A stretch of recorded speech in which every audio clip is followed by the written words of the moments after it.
Welcome to the weekly shir. This is Zer Shimshon, and I will try to do this as quickly as possible so that everybody can go back to their cleaning for Pesach, and hopefully everybody will be ready before Shabbos. Okay. Anyway, it's Yud Nisan today. When I'm speaking right now, it's Yud Aleph, and wish a happy birthday to my son who was born on Yud Aleph. It's also the birthday of the Lubavitcher Rebbe, the previous Lubavitcher Rebbe. And I just want to say that Be'ez Hashem will be able to do Zer Shimshon this coming week also, even in Pesach. I'll try. I can't guarantee you, but I'll try. Anyway, this is a piece from the Zer Shimshon and Parsha, our Parsha, which is Metzora, and it's the first ice of the first ice Aleph. The Gemara in Arachim tells us in 16a. There, the Gemara tells us that the Kohen's robe. There, it's talking about what the 7 things that are caused by lashon hara.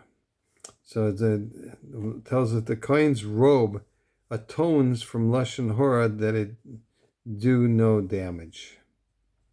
Now that's interesting. The Kohen's robe was made out of, the bells they were called the rimonim. Yeah.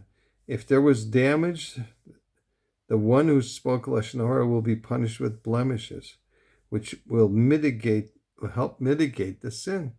That's what happened in the times of the Mesa Mikdash. Unfortunately, we don't have this today. The Gemara makes another observation that seems to contradict the first. When it says, Reb Acha, the son of Rabbi Chanina, says that when someone who speaks lashon hara can never find atonement. As David HaMelech says, speaking with Ruach HaKodesh, right? David HaMelech said, Hashem will cut off those with smooth lips. That's a pasuk in Tehillim 12:4. This Gemara tells us that there is no atonement for one who speaks lashon hara, and even being afflicted with tsaras will not help. So it sounds like a contradiction to the psukim in the Torah.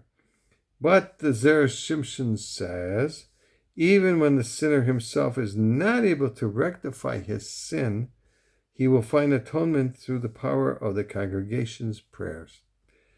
As the Gemara in Moed Katan says, 5a, writes on the pasuk, he call out Tameh, Tameh. The Metzora has to call out Tameh, Tameh, and the Metzora needs to cry out to the congregation about his problem and the pain so they can daven for him.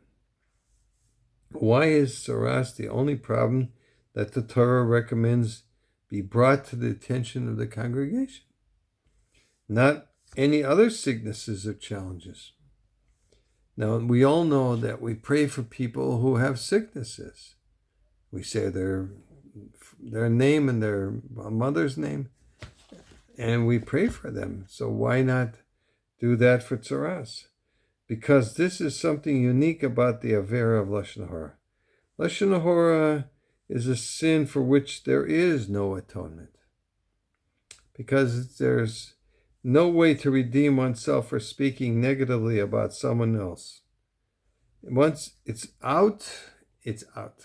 It's very difficult to recover anybody that speaks, It's like once you print it in the paper, it's very hard to retract it, It's almost as if the decree against the one who speaks lashon hara has been signed and sealed. He has to enlist the power of the congregation's davening for him to help annul the evil decree against him and the affliction that has stricken his body. As the Gemara in Rosh Hashanah 18a says, even if there is a signed decree against the tzibur, if the tzibur davens and begs Hashem for mercy, the decree will be ripped up. Zer Shimshon extends that clemency to include prayers by the tzibur for an individual. Although Chazal say that the speaker of Lashon Hara has no hope, the tzibur can help him with the strength of their combined prayers. If he can enlist the aid of the many through their prayers, there is hope. So that's and maybe all b'zeicha that whatever Lashon Hara we may have spoken in the past would be fixed by the prayers of the tzibur, be'ezras Hashem Yisbarach, and may we see Mashiach Tzidkenu b'mheira v'yameinu. Amen.